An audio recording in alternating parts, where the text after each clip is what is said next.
Tapi kenapa setiap orang tuh malah lebih familiar dengan info GTK ya daripada PTK Datadik? Apa sih Kang yang membedakan itu? Suka jadi bingung. Ya, karena di info GTK hanya view data. Di Dapodik itu bisa. Tidak ada istilah delete. Delete nggak ada? Nggak ada istilah delete. Cara mendapatkan akun untuk kita bisa mengakses berbagai aplikasi itu kuncinya sih.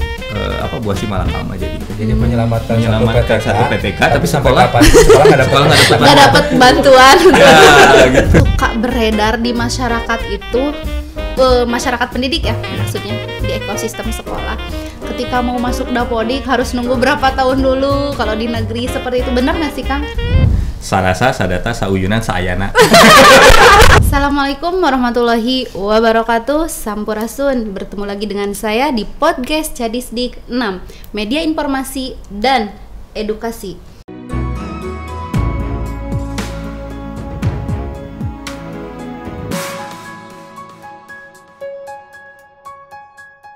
Memasuki tahun ajaran baru, banyak sekali hal yang harus kita persiapkan, salah satunya dengan data.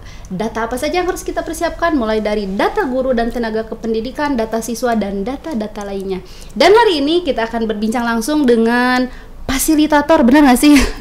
Dengan narasumber luar biasa kita, ada dua orang sosok yang paling dicari di setiap harinya oleh semua satuan pendidikan yang ada di SMA, SMK, SLB yang ada di wilayah Cabang Dinas Pendidikan Wilayah 6. Siapa beliau? Beliau adalah Kang Purba dan Kang Faisal. Iya.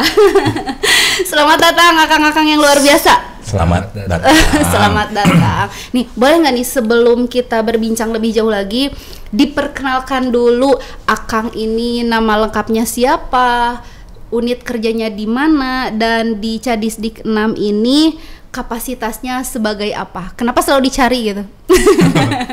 Oke, siapa dulu nih? Kang Purba dulu deh. Iya. Apa dulu ya? Nama tadi ya? Nama unit kerja. Nama ada unit kerja. Kalau nama saya sih lengkapnya nama Purba Abimanyu. Kebetulan bertugas di SMA Negeri 1 Pagelaran. Nah, sekarang diberi tugas tambahan sama kantor cabang dinas sebagai fasilitator Dapodik. Udah berapa tahun? Udah 2 tahun ya kita ya? 2 tahun. Alhamdulillah dengan dinamika Dapodik yang begitu dinamis. Itu sangat menantang sekali, tetapi kita punya banyak saudara jadinya. Ya Kang ya, seperti itu. Alhamdulillah. Ya. Kang Purba dari SMA Negeri 1 Pagelaran. Sekarang yang kedua nih, ada akang yang kedua. Boleh diperkenalkan? Iya. Nama Faisal Arif Priyatna dari SMKN 4 Padalarang di KCD 6, jadi Fasda di KBB untuk wilayah KBB. Di KBB, jadi ya. Berarti Kang Purba di Cianjur, Kang Faisal di KBB, atau memang dua-duanya akang SMA di Cianjur dan KBB, akang SMK, apa gimana? Kalau pembagian secara tugasnya wilayah memang saya di KBB, Kang Purba di Cianjur. Tapi kalau di perencanaan memang pembagiannya di satu KCD itu ada yang SMA, ada yang SMK. Penanganannya. Ya, karena yang lebih paham SMA Kang Purba. Iya. Jadi kalau saya nanya juga ke Kang Purba. Oke. Nah, kemudian kalau ada SMK baru. Gitu. Jadi bapak berdua ini akang aja ya? Akang aja lebih akang nyaman. Aja ya biar nyaman. Oke, akang berdua ini adalah fasilitator Dapodik KCD wilayah 6. Boleh tahu nggak, selain menjadi fasilitator nih di KCD, di sekolahnya sebagai guru atau sebagai apa nih? Kayaknya sibuk banget gitu. Ya, sebagai guru lah. Sebagai guru. Akang mengajar bahasa Indonesia. Kalau Kang Faisal? Di guru produktif TKJ. Guru produktif TKJ. Ya luar biasa ya. Selain menjadi tenaga pendidik, beliau juga ahli di Dapodik. Nah, masih penasaran nih Kang, tadi kan katanya luar biasa, banyak tantangan dan lain sebagainya. Gimana sih cara akang berdua ini mengatur waktu di sela-sela kesibukan mengajar? Tahu dong ya, kalau guru itu kan ada perencanaan, pelaksanaan, ada evaluasi. Ini ditambah lagi menjadi fasilitator Dapodik, bukan hanya di sekolah loh, di cabang dinas. Gimana sih? Kang Faisal dulu deh. Kalau untuk guru kan lebih ke PBM ya, dari jam 7 sampai jam 4. Biasanya kita aktif tuh malam. Malam. Ya. Kalong gitu ya, Ngalong.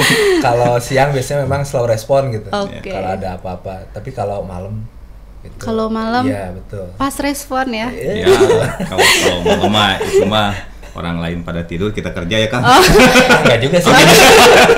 Jadi penasaran, tapi waktu akang-akang ini sama saya gitu 24 jam. Ya 24 jam nggak mungkin jadi 26. Kirain lebih panjang gitu ya. Jadi emang udah tertata gitu, tersusun rapi, jadwalnya tidak saling mengganggu gitu ya antara mengajar dengan tugas Dapodik nih. Ke Kang Purba nih Kang, katanya ada Dapodik versi 2024, betul ya? Oh ya betul, nah, baru lahiran kemarin. Baru lahiran kemarin, oke. Ya, Boleh diceritain nggak Kang, apa sih yang membedakan Dapodik versi sebelumnya dengan versi 2024 ini? Versi sebelumnya ya jelas ada perbedaan sih. Yang pertama dari namanya juga, yang kemarin 2023 sekarang 2024 itu sudah berbeda. Okay. Kemudian kalau dari sisi konten memang ada penambahan beberapa fasilitas, kemudian ada berbagai macam pembaruan. Salah satunya penambahan informasi ya, fitur informasi. Jadi kalau misalkan ada pembaruan ataupun ada informasi berita dari pusat, itu langsung masuk ke sekolah gitu, tanpa melihat web pun itu langsung muncul di sana. Yang selanjutnya adalah berkenaan dengan perubahan ya, kebijakan baru dari kementerian seperti kurikulum, terutama kurikulum pembelajaran itu kan banyak berubah. Berubahnya gimana tuh Kang dengan yang sebelumnya? Kalau di SMK mungkin nanti namanya beda. SMK nanti sama Kang Purba. Bagus ya berbaginya. Gimana? Kalau dari SMK itu dari mulai struktur kurikulum yang dulunya program keahlian, sekarang memang masih program keahlian, tapi penamaannya ada yang berbeda. Otomatis harus ada tindakan khusus dari Disdik untuk sekolah-sekolah yang sudah tergabung ke IKM berubah dengan IKM berbagi. Kemudian di kelas 11-nya juga kan yang awalnya kompetensi keahlian jadi konsentrasi. Kemudian PKL di SMK, PKL itu dulu kan bukan mapel. Nah, kalau di Dapodik yang baru itu sudah diakui mapel. Oh, PKL itu. PKL itu mapel. Mapel apa tuh? Mapel PKL. Oh, ada sekarang khusus? Ada sekarang mapel PKL. Mapel sakti. Wih, kok sakti kan? Sakti. Apapun guru yang ngajar, mau bahasa Indonesia, mau matematik, mau olahraga, linear. Wih. Sapu jagat ya. Jadi berarti informasi nih ya, bagi yang nggak linear tuh bisa pindah PKL ya. Oh jangan. Jangan informasikan. Oh jangan. Oh ya. Diralat dong. Soalnya nanti ada perhitungan khusus. Oh ada perhitungan khusus ya. Ada minima peserta bimbingannya dan sebagainya. Ya harus perhitungkan dengan cermat oleh operator Dapodik. Jangan sampai ketika dibilang sapu jagat tadi ternyata bimbingnya cuma satu. Nggak bisa. Oh nggak bisa? Nggak bisa. Okay. Itu kan ada minima dan sebagainya lah. Teknisnya lebih rumit memang. Oke, itu berarti secara nomenklatur nggak sih berubah atau apa itu? Memang betul. Secara struktur kurikulum. Tapi untuk IKM aja ya. Betul. Yang 2013 mah masih. IKM berubah dengan IKM berbagi. Oke, siap. Kalau untuk SMA kalau sendiri untuk SMA sih sebetulnya ada beberapa perubahan juga, terutama untuk yang IKM berubah dan IKM berbagi kan itu. Yang pertama itu ada mapel sapu jagat. Sama ada mapel sapu jagat namanya P5. P5 itu maksimalnya 6 jam. Oke. 6 jam yang diakui atau 3 rombel itu. Kemudian ada perubahan nomenklatur juga, seperti halnya dulu PKN sekarang berubah menjadi pendidikan Pancasila gitu. Nah, yang menjadi yang menjadi seru itu yang P5 tadi dia bisa masuk ke semua mapel yang kekurangan jam. Oke, jadi PKL kalau di SMK dan P5 di SMA itu bisa dipegang oleh mapel apapun dan dianggap linear 6 jam. Ya, berarti di SMK ada 2. Ada 2 juga. Sapu jagatnya. PKL Ayo Allah. P5. Oh, ada. Betul. Jadi kalau misalkan megang PKL sama P5 udah 12 jam otomatis. Enggak. Oh enggak. PKL-nya yang di utama minimal 12 jam PKL-nya. Kalau gitu. P5 itu sifatnya tugas tambahan. Luar biasa ya, kurikulum Merdeka ini sangat-sangat mengakomodir, bener nggak sih? Betul. Guru-gurunya merdeka. Gurunya merdeka. Operatornya merdeka nggak? Enggak lah. Jadi itu mungkin ya yang digaris bawahi perubahan yang sangat terasa gitu, yang sangat signifikan. Jadi buat guru-guru yang kurang ajar, kurang mengajar. Kakak boleh jujur nggak sih? Biasanya saya tuh kalau ngeliat operator orang-orang itu serius gitu ya. Kita tuh kan kalau mau nanyain gimana Pak, ya serius. Kalau ini asik-asik ya ternyata. Ya, buat guru-guru yang kurang ajar atau kurang mengajar itu memang harus ya dengan adanya mapel-mapel ini itu membuat agak sedikit longgar lah gitu ya, nggak takut jadi solusi buat TPG-nya gitu. Iya. Nah, tapi bisa jadi masalah juga kan? Gimana? Kalau teknisnya salah. Ya, betul. Contohnya proses inputnya operatornya salah. Oke, jadi intinya adalah operator itu yang memegang kunci penting. Kunci rahasia nggak sih? Karena pejuang data ya, dan bank data juga ya, tahu semua gitu ya, datanya big data tuh dipegang sama siapa? Sama operator. Jadi kalau salah input ya udahlah gitu ya. Bisa jadi solusi tapi juga berarti kayak pisau bermata dua ya istilahnya. Iya. Oke, siap. Luar biasa. Nah, sekarang terkait dengan Dapodik yang versi 2024 ini nih. Ciri data yang berkualitas untuk PTK saat ini tuh seperti apa sih? Siapa yang mau jawab nih? Ciri data yang berkualitas itu data yang sesuai dengan kenyataan. Tidak emang dibuat-buat. Yang dibuat harus. Emang ada yang dibuat-buat maksudnya? Yang dibuat-buat ada banyak. Yang dibuat-buat ada banyak. Kita tidak bisa pungkiri itu karena memang ketika disandingkan dengan beberapa penyanding data itu tidak valid datanya. Itu berarti kan diada-ada.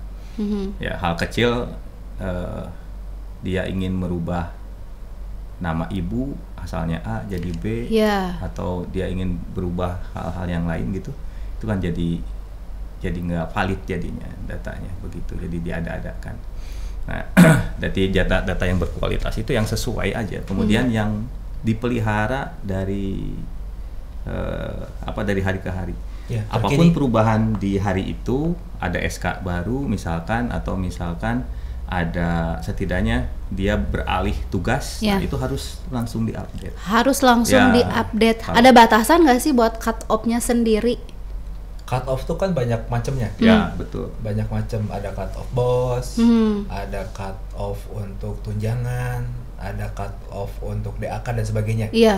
Nah, sebaiknya kalau operator tidak melihat cut off, tapi data terbaru yang sudah ada perubahan langsung update. Oh gitu. Jadi tidak ada cut off secara massal gitu. Jadi semua di-cut langsung. Kalau patokannya cut off, nantinya akan selalu di injury time. Nunggu deadline baru diselesaikan. Itu yang memelihara data itu yang kadang-kadang kita sendiri kurang aware ya. Yang si pengguna, si pemilik datanya sendiri nanti aja gitu. Sehingga ketika datanya tidak sama, baru gitu. Nah, itu yang disebut data tidak bagus itu seperti itu. Tapi kalau data yang bagus ya data yang terpelihara. Gitu. Jadi data yang berkualitas itu adalah yang pertama, data yang sesuai dengan fakta yang sebenar-benarnya, betul ya. Dan yang kedua adalah data yang terpelihara dengan baik, berarti terus diupdate sesuai dengan pembaharuan yang ada. Gitu. Oke, selanjutnya nih, suka penasaran kalau di sekolah-sekolah itu, ke Kang Faisal ya, siapa sih yang bertanggung jawab sebenarnya terhadap data PTK itu? PTK? Iya, data PTK ya, kita berbicara tentang PTK. Kan kalau data bos yang kayak gitu memang sudah ada ya orang-orangnya gitu. Kalau PTK itu yang paling tanggung jawab, PTK-nya masing-masing. PTK-nya masing-masing. Jadi bisa dilihat di info GTK. Iya. Yang bertanggung jawab terhadap data adalah tanggung jawab masing-masing. Tapi ada nggak sih pengalaman, Akang kan di operator, kalau di fasilitator tuh baru 2 tahun ya? Iya. Kalau di operator, Mas penasaran Kang Purba dari tahun berapa? Memegang data orang. Data orang. Kita jadi operator dari mulai pas itu 2013. 2013. Berarti udah 10 tahun. Ya, hampir 10 tahun sih. Kalau Kang Faisal? Dari mulai Dapok dulu namanya. Kalau di SMK. SMK ya? Iya. Dapok, 2008. 2008 berarti udah 15 tahun. Kalau punya anak udah mau SMA nih. Nah, dari 10 tahun, dari 15 tahun luar biasa ini. Ada nggak sih PTK yang misal teh sangat-sangat mempercayakan datanya kepada operator? Boleh diceritain nggak? Jadi beliau tuh pengen tahu jadi aja, ketika ada apa-apa nanyanya operator, ketika ada masalah nanya operator gitu. Padahal kan tadi sudah dijelaskan ya, yang bertanggung jawab itu adalah PTK-nya sendiri. Ada nggak sih yang mempercayakan saking percayanya gitu? Kalau untuk data by name, sebetulnya SMK tuh mulainya di Dapodik. Jadi kalau dulu Dapok tuh lebih ke rekap. Nah, kemudian di awal-awal Dapodik itu kan lebih ke local host. Maksudnya hanya ada di laptopnya operator gitu. Nah, makanya di awal-awal memang seluruh data itu jadi tanggung jawab operator. Tapi semakin kesini dengan berbagai perkembangan, juga ada web monitoringnya ada 2 sebetulnya. Ada di Info GTK, ada di PTK Datadik. Nah, jadi PTK tuh harus selalu update di 2 itu. Di 2 itu, betul. Info GTK dan jangan PTK langsung percaya kalau misalkan udah Pak, udah diupdate. Kalau PTK Datadiknya belum berubah. Nah, jadi controlling pertama tuh sebetulnya di PTK Datadik. Ketika operator sudah sinkron, seharusnya sudah langsung berubah di PTK Datadik. Jadi itu dua-duanya semuanya dipegang oleh PTK yang bersangkutan. Betul. Jadi semua orang bisa mengakses miliknya masing-masing. Berarti itu sebenarnya yang harus disadarkan ya. Betul. Kadang kita tuh sadar info GTK update dan lain sebagainya ketika mau ada TPG, ketika tahun ajaran baru dan lain sebagainya. Kalau mau ada sadar, alhamdulillah. Belum kan? Tapi kalau sudah cair baru sadar. Nah, itu yang ribetnya itu. Oh iya benar. Iya benar. Ya, hal-hal yang sering muncul ketika update gaji pokok lah. Kalau untuk di PNS ASN itu gaji pokok yang sangat sensitif. Karena ada KGB. Karena ada KGB itu kadang-kadang membuat operator serba salah. Ketika tidak diinputkan atau mereka lupa ngasih data ke kita, pas dia sadar, kenapa kurang? Kenapa kurang? Iya. Dan itu terus berulang. Jadi setiap 2 tahun biasanya ada hal-hal seperti itu. Luar biasa ya. Ternyata tidak semulus jalan tol. Pekerjaan operator itu luar biasa. Nah, ini nih Kang. Jika ingin memulai data PTK nih, harus dimulainya dari mana gitu bagi PTK baru? Sebetulnya sederhana sih. Memulai data itu kalau sekarang itu bukan mulai dari inputan di sekolah. Tapi inputannya di NIK, di KK, di kartu keluarga. Stabilkan dulu, validkan dulu data di KK, kemudian baru input di Dapodik. Baru input di Dapodik. Jadi pertama dari NIK ke kakak. Dari NIK-nya dulu. Terus nama ibu, tanggal lahir. Nah, itu harus valid dulu. Harus bagus dulu itu. Jangan sampai berubah-ubah. Data dasar. Data dasarnya dulu di sana. Nih, Kang, mungkin ada yang awam ya penonton Cadistik di sini. Kalau nih, tadi kan berawal dari NIK ya, data dasar itu. Suka beredar di masyarakat itu masyarakat pendidik ya, maksudnya di ekosistem sekolah. Ketika mau masuk Dapodik harus nunggu berapa tahun dulu. Kalau di negeri seperti itu, benar nggak sih Kang? Kalau untuk sekolah negeri itu kan ada kebijakan. Jadi setiap ada pegawai yang diinputkan itu memang harus persetujuan dari GTK, bidang GTK. Nah, sebetulnya yang membuat tertunda itu memang ajuan sekolah itu memang diperhitungkan betul nggak ini sekolah ini butuh guru baru, betul nggak sekolah ini butuh tas baru gitu. Karena kan ada perhitungannya segala macam. Tapi kalau untuk sekolah swasta, sebetulnya lebih mudah. Sekolah swasta itu selama sudah diinputkan oleh operator yayasan, otomatis mereka tinggal mengajukan ke Fasda untuk nanti oleh Fasda diteruskan ke Distik. Ke Distik. Jadi seperti itu ya mungkin. Jadi GTK-nya kalau yang swasta dilewat. Bidang GTK-nya dilewat. Gitu. gitu. Jadi dianggapnya ada lembaga yayasan. Karena memang masyarakat, ada kan, lembaga gitu, swadaya lembaga masyarakat. Iya, soalnya suka jadi kegaduhan tersendiri di kalangan honorer yang ada di negeri gitu.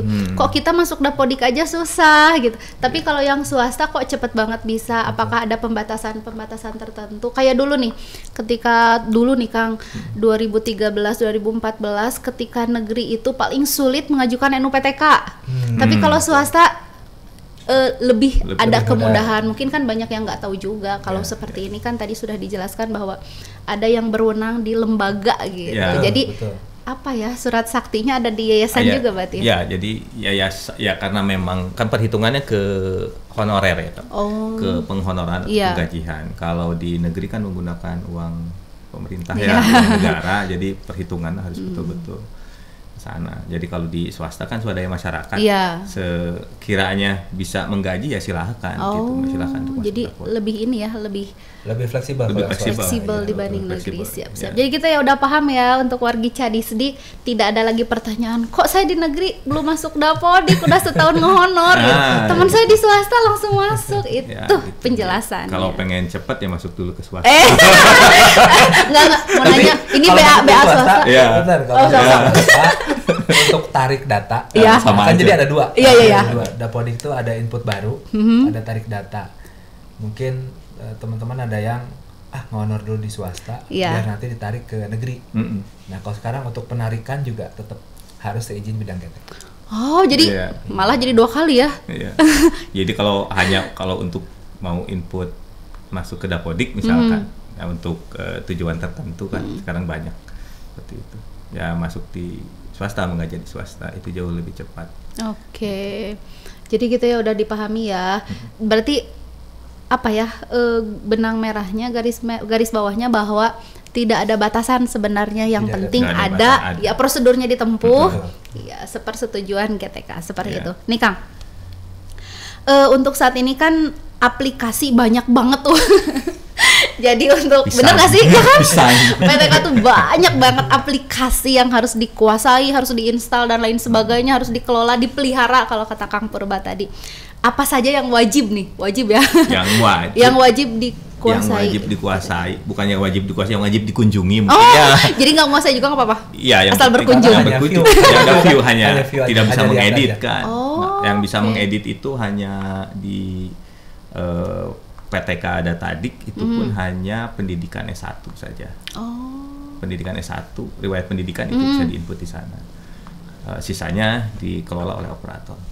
Yang pertama itu Dapodik lokal, Dapodik sekolah. Itu sebetulnya PTK pun sudah bisa controlling data. Kalau di sana bisa menginput semua, gitu. Kecuali riwayat pendidikan harus diinput di PTK Datadik. Jadi yang pertama Dapodik lokalnya, yang kedua adalah PTK Datadiknya yang sebagai view-nya. Kemudian ada info GTK-nya, turunan Dapodik itu ada SIM PKB-nya. Kemudian apa lagi ya Kang? Cuma 4 itu ya yang banyak Pak itu. Yang banyak di ini kan yang itu ya. Dapodik lokal, PTK Datadik, info GTK, SIM PKB. SIM PKB. Oke. Nah, untuk keterkaitannya sendiri nih. Ya, ketika update di Dapodik, 4 aplikasi ini terupdate. Langsung terupdate. Cuma ada jangka waktunya. Ya, ada migrasi datanya, aliran datanya ya. Ke SIM PKB itu memerlukan waktu untuk aliran data. Berapa lama, Kang? Nah, prosedur itunya yang tahu hanya mereka. Ya. Soalnya tergantung kebutuhan juga sih. Tapi kalau misalkan ke info GTK itu kan validasinya memang berkala ya. Berkala ditariknya masih manual begitu. Pokoknya harus otomatis. Selalu update tuh yang PTK. Yang PTK Datadik. PTK Datadik itu ketika operator sinkron itu langsung update. Jadi kalau sudah nyampe PTK Datadik aman, berarti data kita sudah ada. Jadi kuncinya tetap ada ya di sana. Di PTK Datadik. Nah, tapi kenapa setiap orang tuh malah lebih familiar dengan info GTK ya daripada PTK Datadik. Apa sih Kang yang membedakan itu? Suka jadi bingung. Ya, karena di info GTK hanya view data. Nggak ada input data. Input data view. Kita melihat data kita bagus apa enggak. Kalau di info GTK itu sudah menyangkut ke perhitungan linearitas. Linearitas seseorang berhak mendapatkan tunjangan atau enggak gitu. Kemudian yang sering ribut juga sebetulnya di info GTK. Di info GTK dan SIM PKB biasanya. Karena kalau di SIM PKB karena ada gerbang untuk bisa masuk ke seleksi berbagai PPG ya, kan, berbagai juga gitu ya. Gitu. Ada CPG yang sangat seksi sekarang kan ya. Sangat seksi ya, kan. Sangat seksi hot. Kan ya, hot gitu. Ya, ada CPG pelatih ahli ya. Pelatih ahli ya. Itu juga diambil dari kalau pembatik mah enggak ya? Pembatik enggak. CGP, CPG, CGP guru penggerak. Ada tadi CPG terbalik. Ingatnya Belum.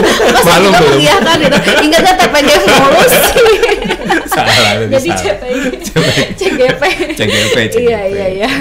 Oke, jadi iya betul ya. Berarti yang pokoknya tuh ada di Datadik, cuma yang paling sering karena berkaitan dengan kesejahteraan, lebih sensitif ya.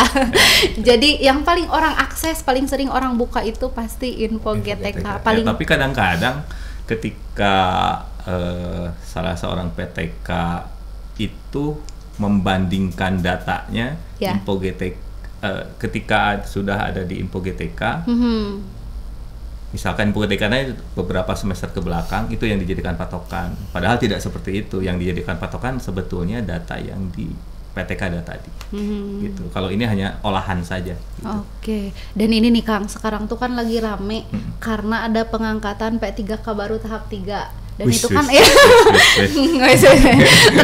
tenang. Udah sensitif. Nah, dulu kan dan sekarang tuh banyak yang ditempatkan kan ya, otomatis seperti itu. Nah, dan sekarang tuh yang jadi masalah tuh adalah masalah jam pelajaran ya.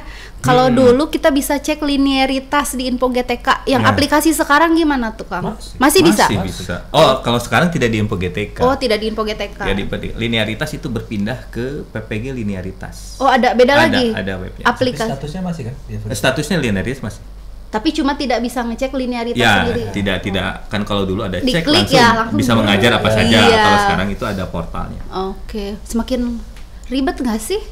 Enggak sih sebetulnya. Untuk para kalau yang nggak mau ngulik ya kan, nggak satu pintu dong. Kalau dulu satu pintu, berarti nanti nanyanya ke operator lagi. Sebetulnya satu pintunya ketika kita menjadi calon PPG. Itu wajib cek linearitas berdasarkan ijazah di sana. Nah, menarik nih Kang, berkaitan dengan PPG. Dan PP juga sekarang makin seksi ya. Apalagi kemarin ramai ya tes akademik ya. Tes akademik. Iya. Saya nggak bilang. Bukan saya yang bilang. Ramai itu. Enggak, itu memang wajar sih kalau hari pertama suka gitu kan. Udah skip. Takut. Nah, untuk PPG itu sendiri, saya tuh pernah dengar Kang, kabar burung. Kalau orang Sunda bilang harewas goib ya. Ada di salah satu kota katanya untuk mengikuti PPG prajabatan. Oh iya. Kan syaratnya itu tidak boleh masuk Dapodik. Sama sekali ya. Sama sekali tidak. Jadi disarankan untuk keluar dulu Dapodik katanya. Nah, seperti apa tanggapan Bapak-bapak operator ini? Sebenarnya kalau itu yang PPG Prajab itu dikhususkan buat fresh graduate. Sebenarnya.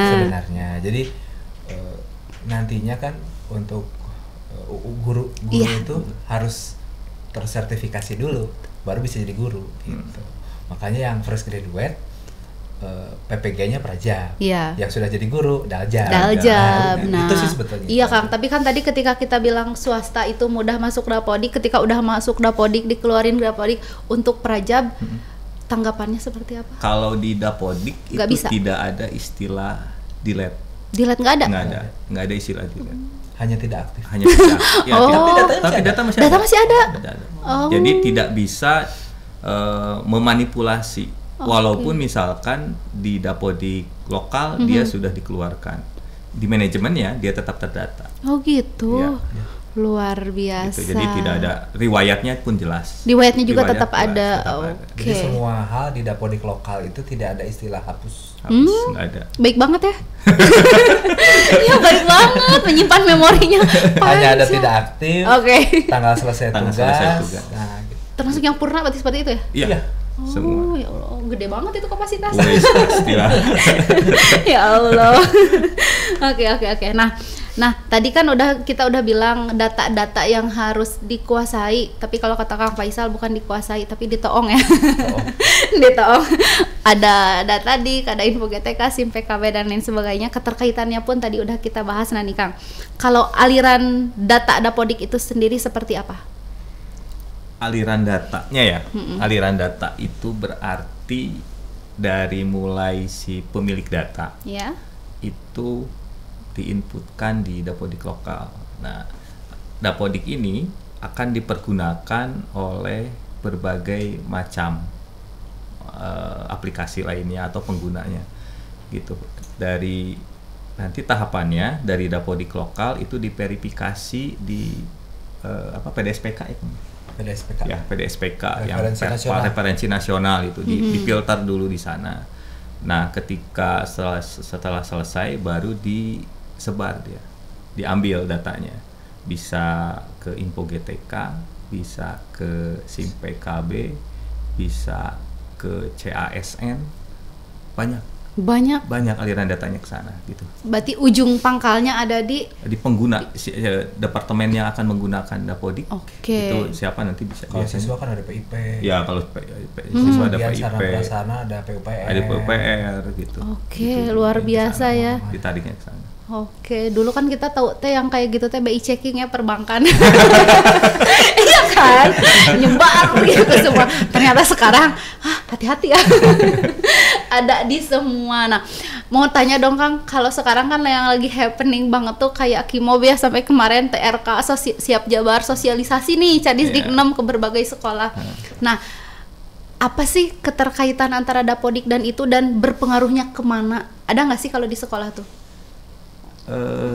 Kalau setahu saya sih sekarang itu belum ada integrasi data antara Dapodik dan Kimob ya Kang ya. Belum ya, belum, karena memang kemarin penggajian pun masih berdasarkan maksudnya di input manual. Oke. Perubahan gaji pokok di input manual, jadi belum terintegrasi sepertinya, karena memang pengguna Kimob kan bukan hanya dinas pendidikan saja, tapi seluruh OPD di Provinsi Jawa Barat itu menggunakan Kimob. Kimob. Oke. Tapi kalau Kimob dan Siap Jabar itu langsung terintegrasi. Untuk kan banyak nih kalau di game ada newbie ya. Untuk para pengguna baru nih, untuk GTK baru, gimana sih Kang Faisal nih cara mendapatkan akun untuk kita bisa mengakses berbagai aplikasi itu? Kuncinya akunnya satu sebetulnya. Akunnya satu yang jadi akun Dapodik lokal, itu bisa dipakai di PTK Datadik, bisa dipakai di Info GTK. Oh, cara mendapatkan akunnya kalau yang baru nih, menghubungi kuncinya kembali ya. Kuncinya sebetulnya udah 2 tahun ya, 2 tahun. Dapodik tuh sudah ada fitur untuk diinstal di server.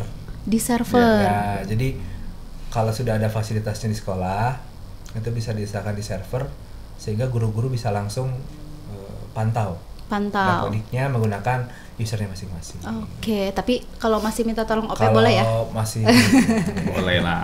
24 jam ya? Boleh. Oke, jadi sangat mudah sekali ya untuk saat ini bagaimana kita mendapatkan akun untuk bisa masuk ke aplikasi. Apalagi kan sekarang generasinya, luar biasa ya, tenaga pendidik yang jangan lupa akunnya juga harus diverifikasi oleh yang bersangkutan. Karena kan ketika operator menambahkan akun, itu nanti ada masukin email, verifikasi yang bersangkutan yang harus verifikasi. Oh iya, suka ada kan notif, ya itu saya, ya bukan saya. Iya bener gak sih? Bener kan? Masuk ya. Sepertinya itu sering saya. gonta-ganti handphone. Enggak, suka gonta-ganti aplikasi. Ganti aplikasi. Nah, yang jadi penasaran nih Kang, kan dari tadi kita terus aja ya muter banyak banget aplikasi yang harus dikuasai. Sepenting apa sih fungsi Info GTK itu? Sangat penting sih. Yang bersertifikasi sangat penting gitu. Ya sangat penting karena memang indikator kita mendapatkan tunjangan itu di sana. Indikatornya ada di sana. Perhitungan jam mengajar ada di sana. Validasi jam mengajar juga ada di sana. Kemudian validasi tugas tambahan ada di sana. Validasi siswa di sana juga. Di sana juga karena siswa yang sudah ada istilah kuncian siswa, ada kuncian rumbel, ada kuncian mapel di Info GTK itu. Jadi tidak operator itu nggak bisa semena-mena memindahkan guru yang asalnya mengajar di kelas A pindah ke kelas B. Nggak bisa.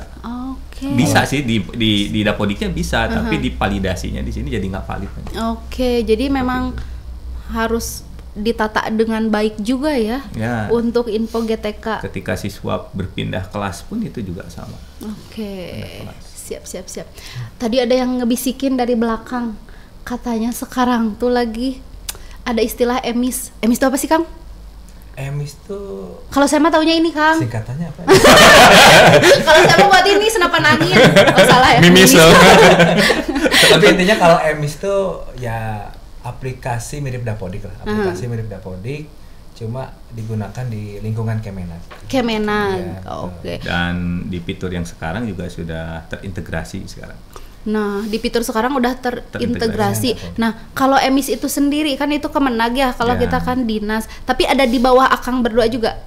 Enggak, beda lagi. Beda. Itu itu memang naungannya ya. Tertentu. Departemen. Oke, jadi itu memang ada di belakang. Ada lagi nggak yang nunggu disampaikan yang mungkin hari ini terlewat? Apa yang penting nih? Yang penting intinya sih ke PTK terutama ya, karena memang kalau untuk urusan siswa itu pure diurus oleh operator. Nih yang agak sedikit tapi ribet dan bikin operator deg-degan juga, kadang-kadang suka diteror.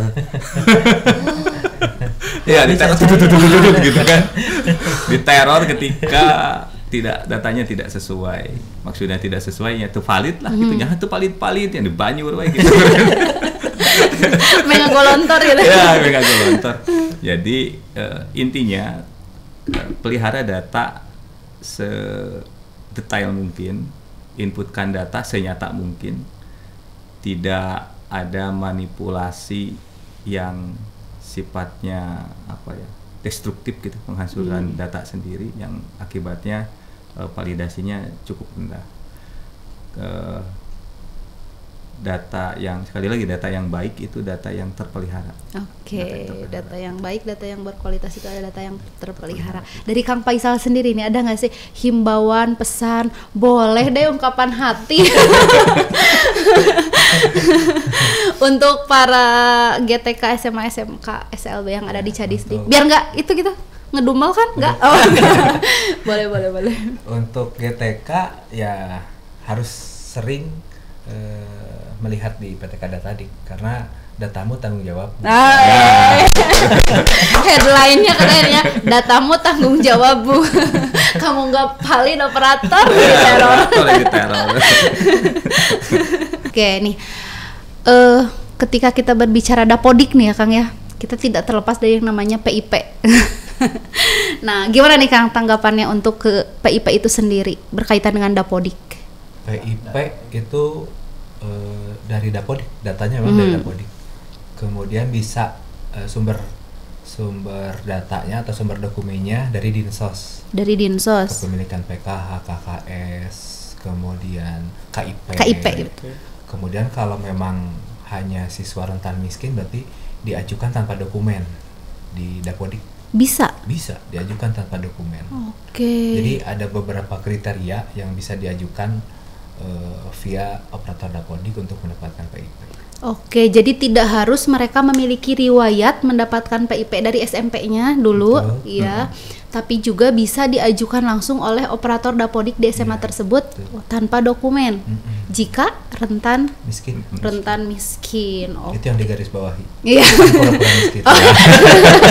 Aduh ya Allah. Nah, untuk rentan miskin, aduh ya Allah. Untuk rentan miskinnya itu sendiri ada kriteria khusus nggak? Kriterianya kita ngikut di Dinsos. Di Dinsos, Iya. sesuai yang di Dinsos. Sesuai yang ada di Apa aja Dinsos. nih Kang? Siapa tuh ada yang mau pura-pura enggak maksudnya. Ada yang mau mengajukan tanpa memiliki Biasanya kartu. dilihat dari rumah sih, domisili. Survei. Domisili, ya, betul. Survei, terus penghasilan orang tua, ayah, ibu. Ada kan pilihannya kalau Iya. di Dapodik itu dari rentang 500 sampai 1 juta dan sebagainya. Seperti Itu berhak mendapatkan. Iya. Iya. Oh. itu berhak. Tapi kalau sudah punya dokumen, punya KKS, jangan lupa juga Apa?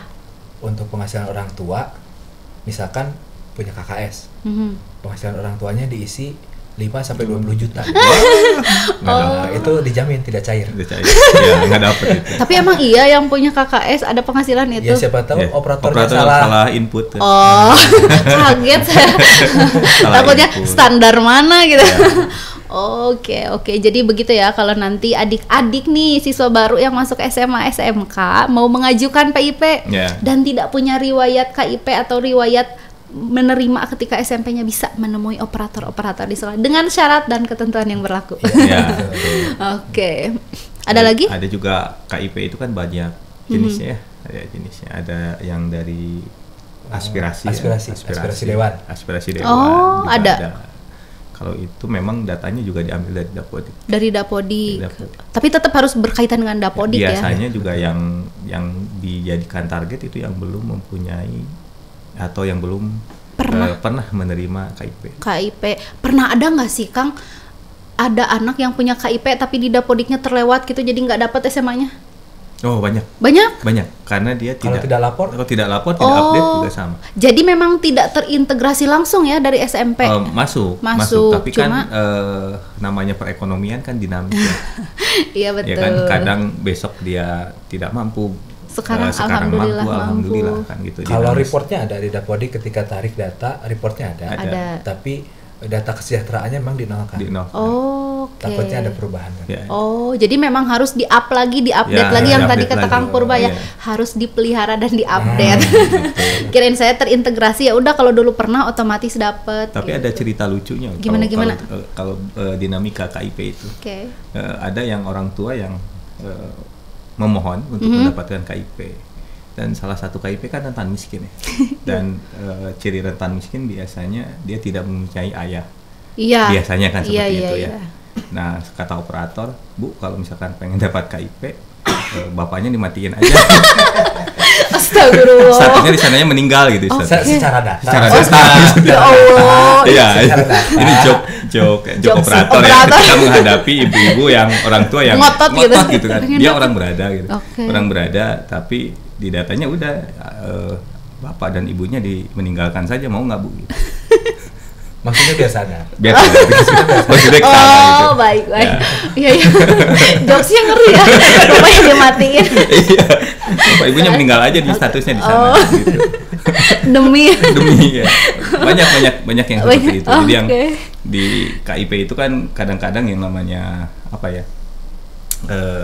Uang itu kan sensitif ya, Betul, pada mau sangat. level ekonomi apapun ketika ada bantuan Pasti mau. itu ya seksi lah kata Kang Faisal tadi kan. Iya. KIP ini seksi karena menyangkut ada uang.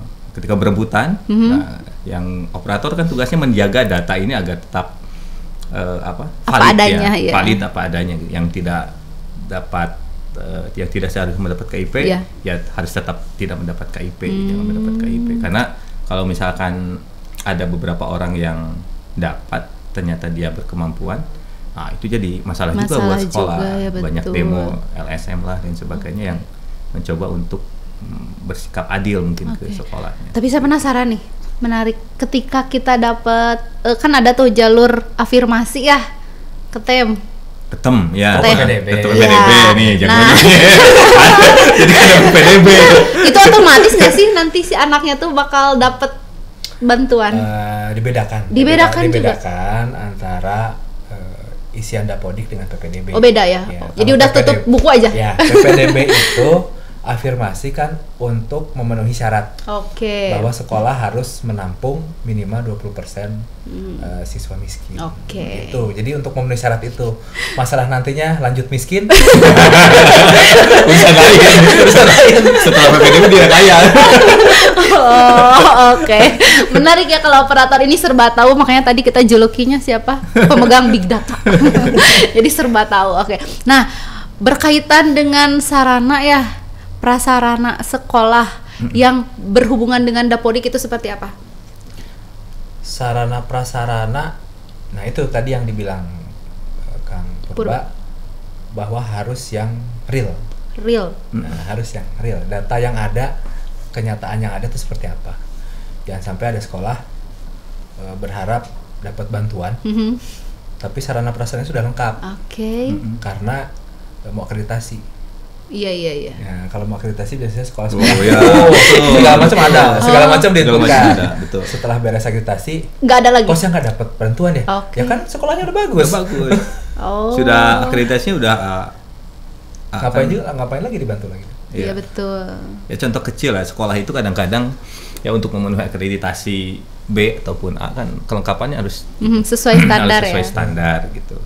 Nah, yang lucunya itu ketika ada kaitan kan sarana ini kaitannya kemana-mana. Iya. Sebetulnya ke DAK iya, ke sertifikasi juga iya. Nah, ada kaitannya dengan sertifikasi. Ada sekolah yang tidak punya perpustakaan karena jam ngajarnya kurang, jadi dia ditambahkan tugas tambahan kepala perpustakaan. Nah, karena dia tidak punya perpusnya, nah, jadi invalid ya. Invalid ya. Nah, salah satu cara supaya bisa menolong PTK-nya harus dibuatkan perpus. Padahal perpusnya itu nggak ada. Siap.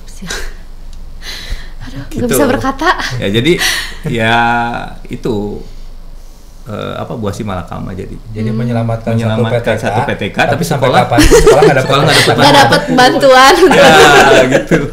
Ya Allah, tidak bisa berwudu ini. Ya, ataupun lab juga sama. Labcom lah setidaknya. Kan paling seksi ya kalau ketika prestisnya akan lain ketika sekolah punya lab komputer. Ya, lab komputer. Apalagi sekarang Merdeka Mengajar kan. Ada mapelnya ya? Ya, itu yang informatika itu kan wajib. Kemarin di Indonesia Timur Kang ada yang lucu juga. Banyak sekolah itu mendapatkan bantuan Chromebook. Ya, betul. Bantuan Chromebook. Padahal sekolahnya nggak punya listrik, nggak punya internet. Terus? Ya karena di operatornya bilang ada listrik, ada internet. Oh iya, berarti betul kuncinya itu adalah di operator. Iya kan, betul. Semua data diolah. Berarti setuju tadi ketika kita salah input, ya buah si malakama juga untuk satu sekolah, bukan hanya untuk PTK tapi untuk lembaga juga ya ternyata. Dan hebatnya di Dapodik itu ketika berkaitan dengan sarana itu ketika operator menginputkan perpus, maka perpus itu akan ada selamanya, tidak bisa dihapus. Oh gitu? Tidak bisa dihapus. Hati-hati ya. Karena logiknya seperti ini. Tahun ini ada gedung perpustakaan, tahun depan masa perpustakaannya dihanguskan. Iya ya benar. Nggak ada pengecualian nggak? Misal gini, yang tidak bisa di-delete itu hanya perpus atau semua lokal? Semua. Ketika sudah diinput di Dapodik tidak bisa di bumi hanguskan. Tidak bisa. Makanya hati-hati. Sangat hati. Jadi ya hati-hati ini dalam arti kata kalau misalkan datanya ada, fisiknya ada, ya nggak jadi masalah gitu. Nah, ketika tidak ada maka yang harus diperhatikan bagaimana mendapatkan bantuan. Gitu. Jadi bagi sekolah-sekolah nih himbauan dari bapak-bapak operator yang hebat ini tidak boleh memanipulasi data, tidak boleh mengada-ada. Fasilitator, aduh mohon maaf ya Allah, saking excitednya luar biasa, banyak sekali ilmu yang hari ini saya dapat. Nanti saya jargonnya akan tambah. Apa gimana? Dari sarasa, sadata, sauyunan, saayana. Keren. Bener saayana ulah diaya-ayakeunnya. Tapi kan bisa kudu bisa pasti bisa. Jabar juara Latin. Oke, terima kasih untuk Kang Purba sama Kang Faisal berbaginya. Pengennya masih lama, ini tuh kurang ya, nggak kerasa kita tuh udah hampir setengah jam lebih. Padahal masih banyak banget yang pengen digali. Berarti nanti kalau misalkan masih ada yang kurang, boleh langsung ditanyakan. Di Cianjur ada Kang Purba, di Bandung Barat ada Kang Faisal 24 jam. Mereka standby insya Allah. WA-nya 24 jam, responnya 12 jam. Karena 12 jam lagi kan harus ngajar ya sama keluarga. Oke, terima kasih untuk Kang Purba dan Kang Faisal. 2 kata deh untuk closing statement pada hari ini. Kang Faisal dulu. 2 kata. 2 kalimat. Mau doa Lernia? Enggak kan? Kalau 2 kata, terima kasih. Terima kasih untuk Kang Purba. Sama ya udah nggak apa-apa, pokoknya terima kasih juga untuk para pejuang data yang luar biasa yang tidak henti-hentinya memperjuangkan kita, mulai dari data dan lain sebagainya, yang sudah menjaga big data kita di sekolah. Para pejuang, apa sih, ada julukan dulu nggak sih Dapodik itu? Boleh di ini kan? Kalau tadi kan nggak boleh katanya, pejuang data itu nggak setuju. Oh, nggak boleh? Iya. Oke. Karena biasanya kalau berjuang itu tanpa pamrih ya Pak. Aduh. Kalau berjuang berarti di bawah penjajahan. Jadi apa dong? Ada nggak nih jargon untuk para operator? Tapi kalau di Kabupaten Cianjur sih ada jargonnya. Apa? Sarasa Sadata Sauyunan. Sarasa Sadata Sauyunan Sasarengan. Oke, kalau di KBB ada nggak? Belum ada sih. Oh, belum ada. PR ya. Oke. Terima kasih banyak untuk kehadirannya di sela-sela kesibukannya yang luar biasa. Kang Faisal dan Kang Purba sudah menyempatkan hadir. Itu ya intinya, mari kita lebih aware lagi terhadap data kita sendiri, karena dataku tanggung jawabku. Terima kasih. Jangan lupa like, comment, and subscribe. Assalamualaikum warahmatullahi wabarakatuh.